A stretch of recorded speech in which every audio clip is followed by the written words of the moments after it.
Madhubani police की एक अजीबोगरीब कारनामे सामने आए हैं जिससे अब पुलिस विभाग भी शर्मसार हो रहा है और इस खबर ने सूबे के लोगों को झकझोर कर रख दिया। मधुबनी पुलिस ने एक होनहार छात्र को हॉस्टल से प्लास्टिक के पिस्टल के साथ गिरफ्तार कर उसे जेल भेज दिया। पुलिस ने ऐसी कार्रवाई की जिससे वे अब खुद फंसते हुए नजर आ रहे हैं। पुलिस ने तो ऐसे कारनामे किए जिससे डोर टू डोर वे खुद फंस गए। जिस युवक को पुलिस ने आर्म्स एक्ट लगाकर गिरफ्तार किया और हथकड़ी लगाकर जेल भेज दिया, उस युवक का आरोप है कि प्लास्टिक के पिस्टल को पुलिस असली पिस्टल बताकर हॉस्टल से उसे गिरफ्तार कर जेल भेज दिया। युवक का आरोप है कि वे एक छात्र है और वह आईएएस बनने के लिए तैयारी कर रहा था। इसी दौरान वे यूट्यूब के लिए एक देशभक्ति वीडियो शूट किया और देशभक्ति वीडियो शूट के लिए वे फ्लिपकार्ट से एक प्लास्टिक का लाइटर गन मंगाया था।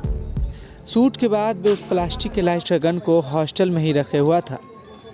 पुलिस अचानक हॉस्टल पर पहुंचती है और उस प्लास्टिक के गन को असली गन बताकर उसे गिरफ्तार कर लिया और आर्म्स एक्ट लगाकर उसे जेल भेज दिया। हालांकि जिस वक्त पुलिस ने उसे गिरफ्तार किया वे युवक नाबालिग था। इसके बावजूद पुलिस उसे हथकड़ी लगाकर जेल भेज दिया था। हालांकि कुछ महीने युवक जेल में रहा और फिर कोर्ट ने उसे जमानत दे दिया। इसके साथ ही मधुबनी नगर थाना से कोर्ट ने स्पष्टीकरण की भी मांग कर दी। लेकिन सवाल यह उठता है कि पुलिस ने उस नाबालिग होनहार छात्र के करियर के साथ खिलवाड़ किया, उसकी भरपाई कौन करेगा? इस संबंध में जब हमने मधुबनी एसपी से बात की तो उन्होंने कहा कि यह मामला मेरे संज्ञान में है और उन्होंने कहा कि उस समय कोई आवश्यक कागजात नहीं दिखाया गया था, जिस वजह से नाबालिग है या नहीं ये कन्फर्म नहीं हो सका। दूसरा यह कि पुलिस द्वारा कार्रवाई सूचना के आधार पर की गई। पुलिस को सूचना मिली थी कि कुछ लोग लूट की योजना बना रहे हैं, जिसके बाद पुलिस ने यह कार्रवाई की।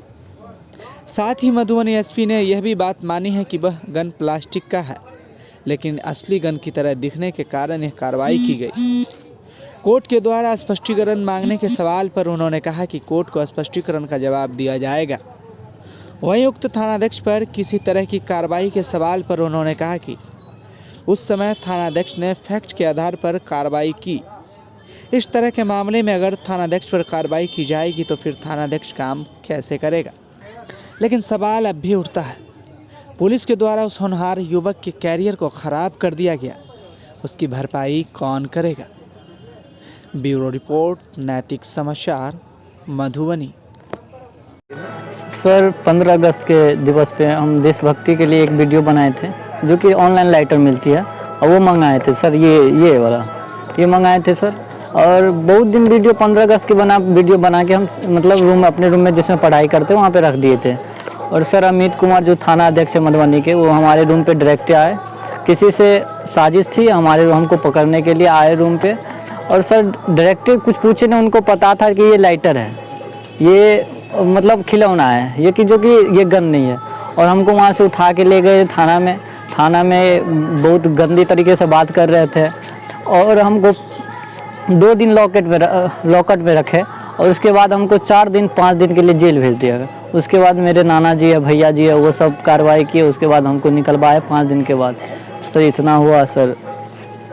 तो कहा जा रहा है कि आप नाबालिग थे, यानी जी सर। जिस वक्त गिरफ्तारी की गई आप 18 साल के नहीं थे? जी सर, हम 18 साल के नहीं थे। मेरे सर्टिफिकेट भी है सर। मेरा 17 साल हुआ है सर। और हमको जी सर 18 साल घोषित करके ज़बरदस्ती सर हम बोल रहे थे कि 18 साल नहीं हुआ है सर, 17 साल हुआ है। तब पर भी थाना एग्जैक्ट 18 साल खुद के अपने बयान से लिख दिया। जो अपने बयान में है वो हमने नहीं दिया है, वो खुद के अपने मन से लिख के सर हमको फंसाया गया।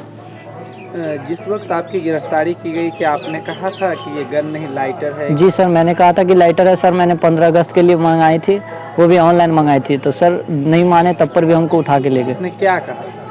तब पर भी बोला कि चलो थाना पे बात करते हैं। ले गए हमको बात करने के लिए। फिर हमसे बात किए, नाम पूछे और एज पूछे। हम बोले सर आप तुम्हारा 18 साल हो गया। वो बोला 18 साल हो गया। हम बोले नहीं हुआ है सर। तब पर भी बोला कि हो गया।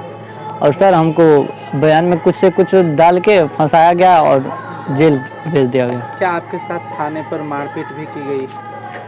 बात बोलो, गाली गलौज, थोड़ा मोड़ा धक्का मुक्की, ऐसे मतलब लॉकअप में गलत व्यवहार ऐसे किया गया। खाना भी नहीं दे रहा था, 2 दिन से भूखे थे, पानी पीने के लिए नहीं निकलने देते थे, यही सब। तो फिर कितने दिनों के लिए आपको जेल हुआ? सर जेल तो मुझे बोल रहा था 2-3 महीने के लिए, बस मेरे भैया नाना जी सर कार्रवाई सब किए अच्छे से, तो 4-5 दिन रहे सर जेल में, 5 दिन रहे और 3 दिन लॉकअप में रहे बिना कुछ खाए बिना कुछ पिए, 3 दिन लॉकअप 2 दिन। तब पर भी हम बोले सर हम नाबालिग है, 18 साल मेरी नहीं हुई है, 17 साल हुई है, तब पर भी सर नहीं माने, ज़बरदस्ती हथकड़ी लगा के हमको ले गए सर सबके सामने में। और क्या कुछ हुआ उसके बाद?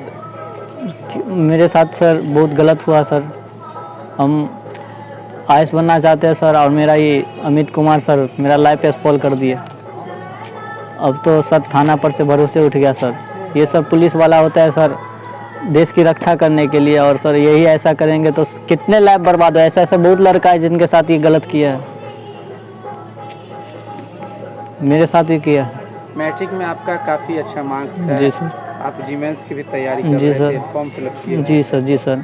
और सर आगे जाके सर आईएएस की तैयारी करनी है और देश की सेवा करनी है, और सर मेरे ऊपर ऐसे इल्ज़ाम लगा के सर हमको गलत फंसाया गया है सर। आप यूट्यूबर का भी काम करते हैं? जी नहीं सर, एक वीडियो थी स्वतंत्रता दिवस पे देशभक्ति के लिए, बस उस पर एक वीडियो बनाए थे, कंटेंट के साथ बनाए थे। उसके बाद सर ऐसे घटना हो गई, उसके बाद तो छोड़ ही दिए ये सब करना, वीडियो बनाना। क्या सरकार से क्या चाहते हैं? क्या आप चाहते हैं कि सर ऐसे पुलिस वाले को अच्छे से अच्छे कार्रवाई की जाए, इनको सज़ा दी जाए और हमको जो क्षति पहुंची है उनका भरपाई की जाए। जो कि सर मेरा लाइफ स्पॉइल है, मेरे पे केस किया गया है सर, इतना सबको न्याय मिलना चाहिए सर हमको। क्या आपका आगे भी पढ़ाई जारी है अभी? जी सर जारी है सर। सर अब एफआईआर हुआ है तो सर मेरे ऊपर हुआ है, तो ये तो कैरेक्टर सर्टिफिकेट के लिए सर प्रॉब्लम होगी, मगर ऐसे तो हमको फंसाया गया है। ऐसे तो ये सर लाइटर गन है, इस पर आर्म्स एक्ट नहीं लगता है सर, आईपीसी 28 लगा दिए हैं, आर्म्स एक्ट लगा दिए, जो कि सर गलत है। आने से बहुत आदमी बहुत माफिया मिले हुए हैं जो कि बहुत कांड करवाते हैं, खुलेआम कांड होती है। और सर जो ये सब काम करते हैं सर, जो लूटपाट करते हैं उनके साथ देते हैं, साथ में मिल के काम करते हैं, और निर्दोष को फंसाया जा रहा है, निर्दोष को अंदर में रखा जा रहा है, जेल के अंदर लॉकअप के अंदर रखा जा रहा है। इसके बारे में तो अच्छा लड़का था इसलिए रख के पढ़ाते बुलाते थे, इसलिए कि कुछ कर ले। हमको यह नहीं है कि ये क्या करेगा तो नहीं, लेकिन अच्छा करे, पढ़ने लिखने वाला लड़का को लोग खर्चा बर्चा देता है कि कम से कम पढ़े लिखे। इसी क्रम में इनको रखे हुए थे और पढ़ता था, हमको किसी तरह का कोई दिक्कत नहीं था, पढ़ रहा था। लेकिन क्या इस थाना प्रभारी को पूरा जो नाजायज केस में फंसा के गलत तरीका से इसको भेज दिया, जबकि यह हम समझते कि यह वास्तविक में यह आर्ट्स है तो बहुत अपराध है, हम इसको मानते हैं, लेकिन वो आर्ट्स नहीं था, किसी तरह आर्ट्स एक्ट में फंसा दिया। ये तो बहुत जुल्म की बात कर दिया उन्होंने, इसके लिए इसका लाइफ चौपट कर दिया। मेरे पर जितना पढ़ाई का खर्चा है सब समाप्त करा दिया उन्होंने। हम बहुत इससे अथी हूँ कि इस आदमी को, थाना प्रभारी को थोड़ा सोचना चाहिए, या भी इतना सोचना चाहिए कि बच्चा है, इसको हम कहाँ रखें, उनको सहूलियत देना चाहिए। लेकिन वो विपरीत का काम किए कि इन्होंने जेल भेज दिया। आपका नाती काफ़ी होनहार है, मैट्रिक के मार्कशीट में काफ़ी अच्छे नंबर हैं, वो आगे पढ़ना चाहते हैं, आईएएस बनना चाहते हैं। इस परिस्थिति में अचानक से लाइफ में एक बहुत बड़ा रुकावट आ गया, बस लग गया जी, तो क्या कहेंगे? क्या अब इस रुकावट को हम क्या कहेंगे कि सरकारें इसका निर्णय दे कि वास्तविक में यह लड़का, हम नहीं कहेंगे कि यह लड़का अगर गुंडा है तो हम कहेंगे सरकार को कुछ छोड़िए भी नहीं। अगर यह लड़का सज्जन है तो आप इस पर क्यों कार्रवाई किए? इस पर इंसाफ मिलना चाहिए हमको। क्या एक अच्छा कुछ कर गुजरना इसके लिए भारी पड़ा? यानी कि बहुत भारी पड़ गया। बहुत ही अच्छा वीडियो शूट किया, देशभक्ति वीडियो शूट किया था, उसके लिए इन्होंने एक लाइटर मंगाया था, लाइटर मंगाया करके। हाँ। लाइटर मंगाया और ये लोग अपने संगी साथी, जो लड़का सब होनहार था उसी सब के साथ रहता था, कोई गुंडा एक्ट के साथ तो रहता नहीं था, संगी साथी के साथ ही इस तरह का वीडियो बनाता था। और हमको उतना जानकारी नहीं है कि वीडियो क्या है नहीं है, सब कुछ हमको ये सब जानकारी नहीं है। इनके पिता नहीं है और इनका भरण पोषण पढ़ाई लिखाई हम करते हैं। इस परिस्थिति में आपको काफी इस उम्र में काफी तकलीफ हुआ, बहुत तकलीफ हुआ कि ये हमारे उपरांत ये लोग के साथ क्या होगा। मुझे बहुत तकलीफ ही हो रहा है कि इसके साथ क्या होगा नहीं होगा। हम लोग बहुत मांग। तो जब जज साहब ने सीजीएम के यहाँ से इनको जमानत मिल गई, यानी कोर्ट भी माना इस बात को कि प्लास्टिक का गन था, वो एक लाइटर था। इस परिस्थिति में जानकारी मिली कि कोर्ट ने एसपी से या उक्त थानादार से स्पष्टीकरण मांगा है। उसके बाद आप लोगों ने क्या, जमानत मिलने के बाद क्या मुख्यमंत्री के यहाँ या डीजीपी के यहाँ या मानव अधिकार में आप लोगों ने आवेदन दिया? आप हाँ दिए हैं, वो मानव अधिकार को दिए हैं। अभी तक मेरे पास में जो कॉपी है उसके मुताबिक हम लिखे हैं कि यह होनहार लड़का है और इन्होंने ऐसा किया। यह चूँकि यह खिलौना है, यह खिलौना कोई भी आदमी रखता है, हर अथी के लोग रखता है, उस आधार पर इस पर आर्म्स एक्ट कैसे लगा? किसी खिलौना पर अगर आर्म्स में एक्ट लग जाता है तो यह बहुत बड़ा अनर्थ है। ये क्या ये थाना प्रभारी को कुछ सोचता है कि नहीं सोचता है? यह हमको बुझाता है ट्रेनिंग लिया है कि नहीं लिया है, या पढ़ाई किया है कि नहीं। आर्म्स एक्ट कहते हैं किसको? आर्म्स एक्ट तो है नहीं, क्योंकि यह खिलौना है। खिलौना को भी आर्म्स एक्ट मान ले तो यह बहुत, यह थाना प्रभारी क्या कर सकता है? यह थाना के लायक नहीं है। यह आदमी गुंडागर्दी का लायक है और गुंडागर्दी करवाता है हर जगह। इतना होने के बाद भी क्या आपको लगता है कि आपको अब इंसाफ मिलेगा? कानून पर आपको भरोसा है क्या? वैसे कानून पर तो जरूर भरोसा है कि इंसाफ मिलेगा, लेकिन सरकार का कानून है अंधेर नगरी चौपट राजा। वह अंधा है, कानून अंधा है, उसको कोई सुनता नहीं है। क्या होगा यह कहना मुश्किल है। तो बगल में एक बच्चा खड़ा है, इसको एक लाइटर गन होता है जो खिलौना होता है और वो बंदूक के आकार का होता है। उस लाइटर गन के वजह से यहाँ के थानाध्यक्ष अमित कुमार के द्वारा फर्जी मुकदमा कर इसको जेल भेज दिया गया, जबकि ये बच्चा नाबालिग है और इनको इसके बावजूद हथकड़ी लगा करके जेल भेज दिया गया। और इस केस को अब आप देख रहे हैं, यहाँ से लेकर के पटना तक आप देख रहे हैं, क्या कहेंगे इसके बारे में? देखिए, फेसबुक के माध्यम से मुझे जानकारी मिली कि एक नाबालिग को मधुबनी नगर थाना अध्यक्ष अमित कुमार के द्वारा झूठा आर्म्स एक्ट में जेल भेज दिया गया है, वो भी बालिग बनाकर। मानवाधिकार आयोग का खुला उल्लंघन किया। ऐसे तो मैं उसके चरित्र से वाकिफ़ हूँ कि वह पुलिस के आड़ में बहुत बड़ा गुंडा है, जिसको राजनीतिक संरक्षण मिला हुआ है, जो बिहार सरकार को भी बदनाम करते हैं। कुछ ऐसे नेता लोग हैं जो उसको संरक्षण दिए हुए हैं, जिस वजह से अपराध पर अपराध करते जा रहा है, निर्दोष को फंसाते जा रहा है। लेकिन उन पर जांच तो बैठती है, लेकिन नेताओं के द्वारा उस पर कार्रवाई करने से रोक लगा दी जाती है, क्योंकि उसका जो आदत है कि वह नेताओं का चरण वंदना करता है और जाकर पैर छू के प्रणाम करता है और उसके पीए लोग को जो है कुछ न कुछ पहुंचाता है, जिस वजह से पैरवी करता है और कार्रवाई नहीं होती। इसी दरमियान रोसड़ा में भी कई मामले आए, विभूतिपुर में भी आया, पूर्णिया का भी मामला था जो जांच चल रहा है और कार्रवाई होने भी जा रही है। इसी दरमियान जब मुझे विकास यादव जो नाबालिग है, जो पढ़ रहा है हॉस्टल में रहकर, इसका आज तक कोई आपराधिक रिकॉर्ड नहीं है, आज तक 107 भी नहीं है।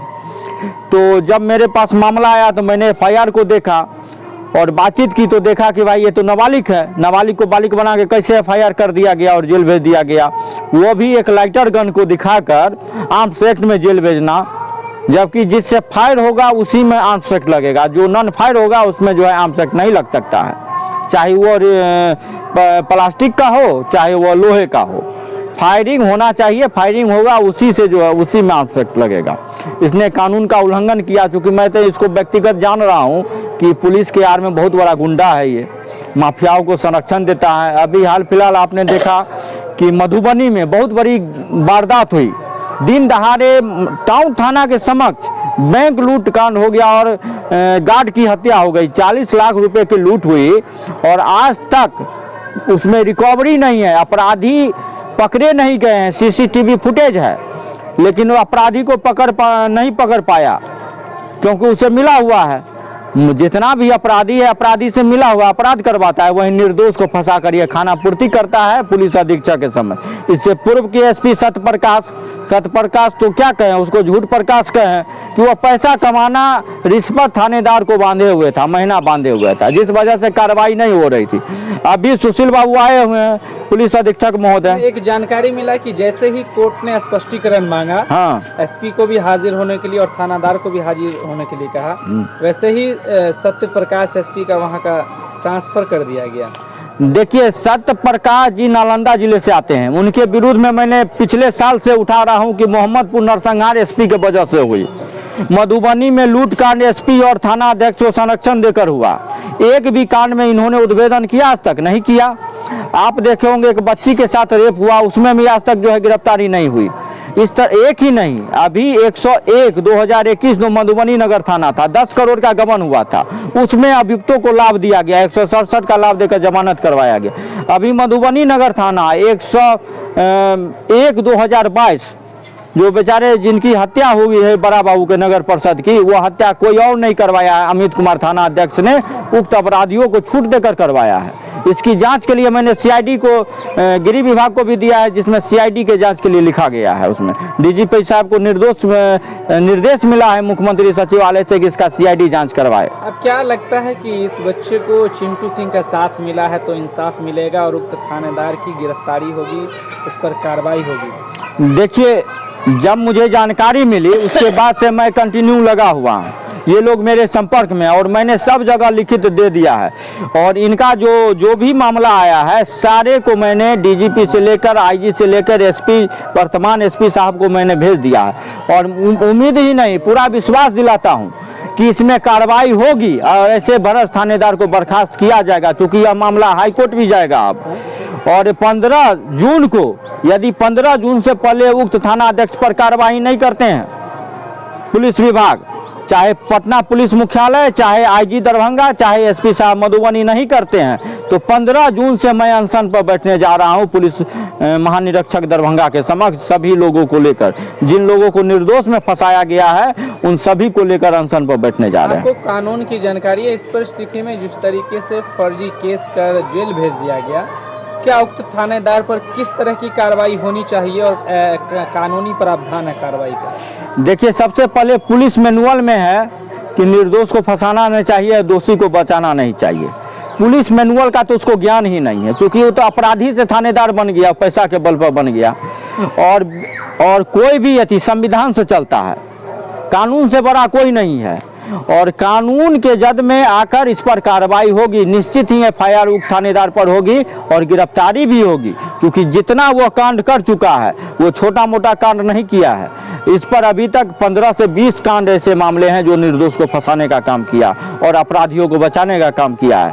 तो इस बार इस पर कार्रवाई होना तय है और विकास को न्याय मिलेगा, यह मेरा वादा है। और वादा ही नहीं, और मुझे वरीय पुलिस पदाधिकारी पर पूरा विश्वास है, पुलिस मुख्यालय पर विश्वास है, हमारे मधुबनी के अभी वर्तमान पुलिस अधीक्षक सुशील बाबू पर विश्वास है कि वो कानूनी कार्रवाई करेंगे।